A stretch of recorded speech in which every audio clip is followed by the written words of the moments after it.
Kādi ir ilgtermiņa efekti, ja bērnībā nepievērš uzmanību alerģijām?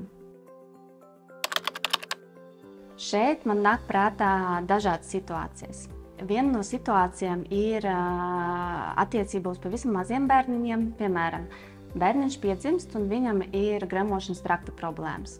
Viņam ir asinsspiegums fēcēs, gļotas fēcēs, viņam ir caurē, sāpes vēderā. Un šeit ar šo simptomātiku mēs varam runāt par to, ka iespējams šim bērnam ir piena olbaltuma alerģija. Un šajā gadījumā mums ir ļoti viegls rīks, kā novērst tos simptomus. Tas nozīmē, mēs izslēdzam pienu no uztura vai mammai vai pašam bērnam, un tad skatāmies, vai tie simptomi mums apstājas vai tomēr neapstājas. Bet, ja mēs tomēr nepievēršam uzmanību šiem simptomiem, tad varētu būt tādas sekas, ka bērns nepieņemas svarā, līdz ar to viņam ir aizkavēta fiziskā attīstība. Šīs arī ir ļoti būtiski priekš bērna augšanas un attīstības.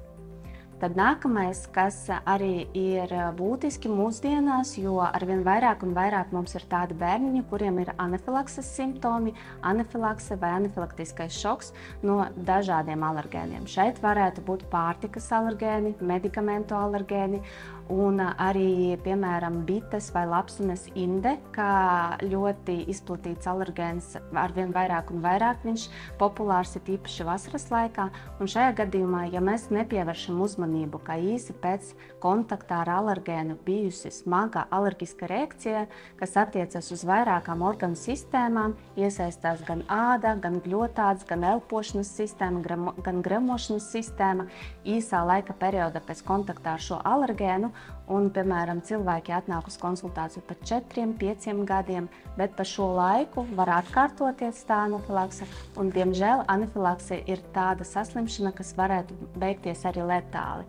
Īstenībā anafilaktiskais šoks var beigties arī ar nāvi.